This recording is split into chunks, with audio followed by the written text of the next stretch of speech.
We sat down for a conversation with Dana Truxell and heard a really unique perspective on the maritime industry in Hampton Roads. Her position in this industry is delivering fuel to the vessels and the trucks that move the materials to the tradesmen that work in this industry. You're going to hear her talk about making million-dollar deals with a handshake.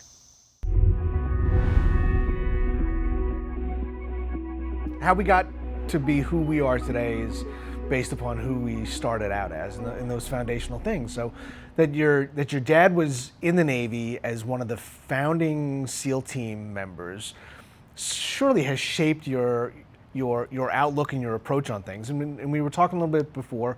You grew up here locally in the area. All of my junior high school and high school was here. It was here. So you're, like I keep telling my daughters, like, I'm a local. Where you graduate high school is sort of like where you're from, like it or not. That's sort of the way it is. So you are a local girl. 17, you started a swim club.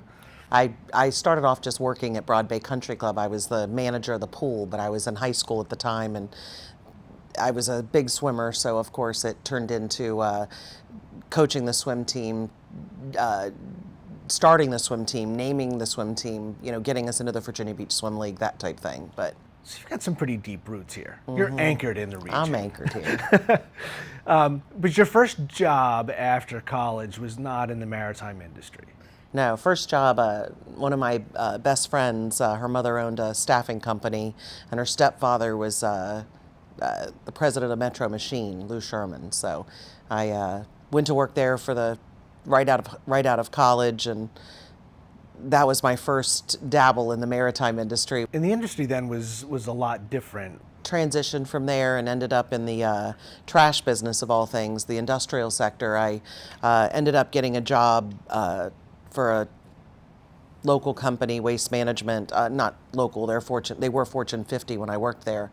But I worked there for a number of years and just gravitated to who was selling the most, who would be buying the most fuel, because when you're in sales, you want to hit the biggest numbers, make the most money, those type things. So I ended up spending a lot of time in construction and demolition and those type things. So you mentioned Fortune 50. That was Waste Management at the time. Which is a big company, not necessarily headquartered in the area, but they have a big presence here in the area. What you don't realize is that a lot of these corporate companies, even though they are global or national, they have a big presence, they're still local folks that are working all the positions, getting the job done. And you're working for another company sort of like that, with that same sort of background. Large Fortune 100 company, but a headhunter out of the blue contacted me. I always swore it was my competitors, but contacted me out of the blue and made me an offer. One thing led to another. It was a privately held company at the time, Papco, oil company. Both of those industries, the trash industry and the maritime at the time, was a little bit unusual for somebody of your background to be working in, right?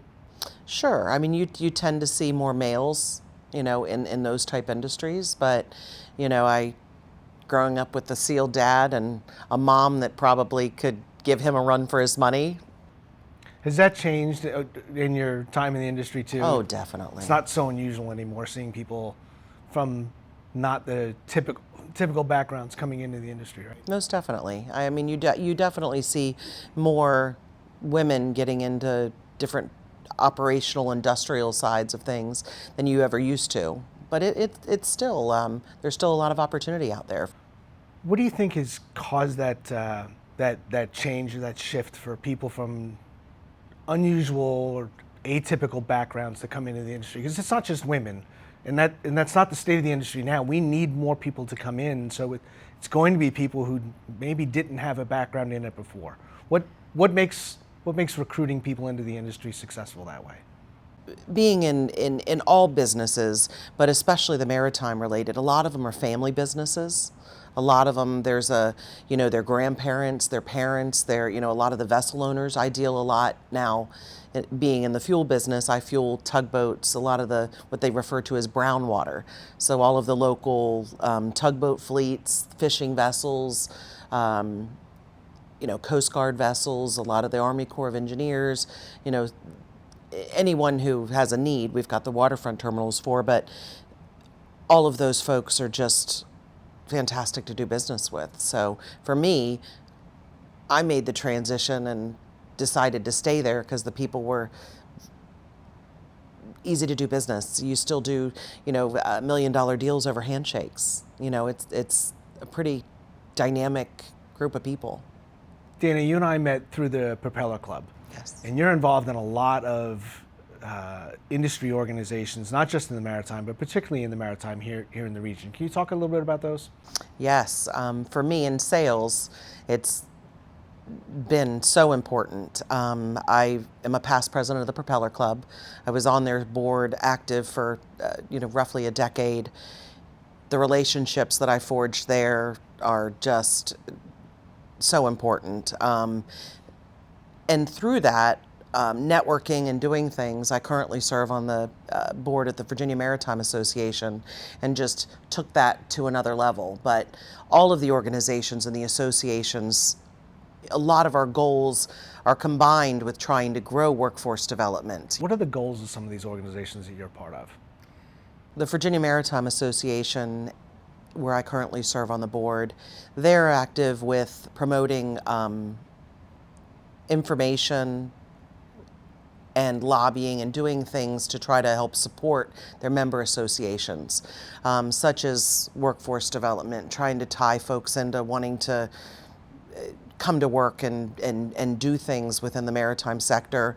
But they also, networking is a part of all of these organizations. The Propeller Club, I'm also a past president. One of the things that I liked about the Propeller Club when I left the Navy and came into the industry was it's a social organization, right? The intent is to get people to know one another. Connecting folks is a big part of what I've been able to do. Meeting folks and them saying, hey, I'm looking for someone that can help me, and just me having the relationships and knowing the different folks that are tied in, you definitely end up connecting folks. And we have so much fun. That's probably, right up there with how I've stayed in the maritime industry is you have folks that genuinely care about people and wanting to do a great job. It may not be, hey, I'm going to connect you with this person and they're going to give you a job. But that conversation leads to another conversation, leads to another conversation, and somebody finds a place that they want to be. Connecting the dots, sure. So I've worked, I'm an alumni at Cape Henry Collegiate, and so I've personally worked with their alumni folks to do some career days and some different things to help high schoolers that were interested in figuring out what they wanted for the future, talk to them just about my role, things that they never thought about. You typically think of a high school young lady or young man, and they're looking at doing sales. It's kind of neat being able to broaden the conversation from just doing real estate or just doing working at a retail store or doing something that they never even thought about. There's so many different positions in the maritime industry that lead to a career that people very often they just don't have any exposure to. It's not that they don't think about it; they have no reason to think about it because we haven't introduced them to it. Like World Fuels or PAPCO, that name may not automatically lend itself to being in the maritime industry, but it's so connected. It's what allows things to move. And there's a need, when you think about it, the tugboats can't go anywhere if they don't have the fuel. So things that you wouldn't necessarily have thought of as a very important position, like, I sell fuel, and while that's, okay, yeah, everybody needs fuel, but when everybody needs fuel and you need it overnight, and you have we work with the government, we work with the Coast Guard, we work with, all different folks, and when there's an emergency job, we all work in partnership to get the job done. And so typical jobs that you would think of in insurance or typical jobs you would think of in some of these other trades, all of them have a maritime aspect to them, especially living on the coast in Virginia where we live. What's fun about working at World Fuels? What do you wake up smiling about each day? My customers, the relationships, being able to help folks. I'm a problem solver. So, being able to find solutions to keep everyone being able to do the job that they need to be doing in the time frames they need to be doing it is urgent. It's not just a 9-to-5 job. Never. And it's not just do that one job and I hate to say stuck in it, but that's the very thing that we're trying to break down, is help people understand that there are careers in these jobs. Just because you start out in a particular position doesn't mean that you stay there, and you get the opportunity to grow into other opportunities. And for somebody that doesn't know what they want to do, to take an entry-level position at a company like yours, it should be a great opportunity for them, but they often don't know that, well, where do I go from here? So how do they learn more about that? So I think spending time, researching a little bit and maybe talking to their guidance counselors at school, and maybe the guidance counselors at school are the ones that we need to task with getting out there and seeing what all is there in your community. There's so many branches that just come off of that, right? There's the welder, then there's got to be somebody that does the quality assurance to make sure that weld is good. There's a safety person on top of that. And quality, a big part of it. There's a salesperson who makes people who puts the deal together. Puts the deal together. All of these things are all part of the maritime fabric here that lead to careers. So if somebody starts out in one position, the opportunities to grow into so many others, and whether it's, we've had this conversation at every company we've worked with so far has been in a different line of work, but all those stories all come back. There's an entry-level position, and that grows and that branches into other fields and other opportunities. And I just don't think we tell that story well enough or often enough. I agree. And from the administrative end, in the back office, to the operations, to the, the skilled trades, there's just so many different angles that you can go down. And maritime is probably very similar to the construction field, very similar to the, even the military support. A lot of the military support roles are tied into directly the maritime field, are tied into, all parts of it need back office, need operational support, need the same roles. Where you start doesn't define where you go in this career, and it's almost unlimited. And there's the opportunity to kind of make your own career, to start somewhere, take a skill, and then grow that into another opportunity, or even into its own business, is uncharted, unlimited, certainly. And the opportunity right now, you've got folks with college degrees and master's degrees, and you have folks that didn't go to college and have a skilled trades, and they're making as much as the folks that are doing the, that have spent the time, energy, and effort in the college, going that route. And so that's pretty neat to me too. You take a look at, and there was a shift, I think. For a while there, everybody needed to have a college degree. That was the thought process. And now we're going back to, we need people to do the work. I would never want to tell somebody you don't need to go to college, or that's not a good option. If you don't know what you want to do, college right now is a really expensive way to spend 4 or more years trying to figure out what you want to do, and there's no guarantee you come out at the other end of that with a direction. Mm-hmm. I would much rather see somebody spend some time working for a good company, getting some experience, even if it's just slicing away the pie, even if it's just deciding I don't want to go down a particular path. Sure. I think it's so unfair to tell an 18-year-old kid, well, decide now what you want to do, spend tens of thousands or more dollars pursuing a degree, and you don't really know anything about that. You got to do what you love, because work is work. You've had a long career. Not too long. But not too long. But you've had a lot of experience in this. What would you tell somebody who's just getting ready to start out on a career, their first job, maybe their second job? What would you tell them about coming to work where you are, or with one of the many companies that you deal with? What would you tell them is a good reason to come to work in this industry? I think the relationships, the people, is a big part of it. But in order to be successful in what you do, you have to love what you do. And I don't know that you're going to love it right out of the gate, but you have to have a passion for it.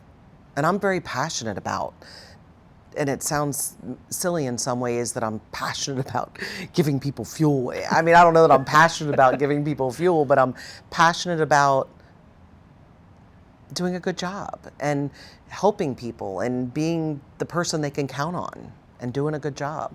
The opportunity to work with people that you like to be around,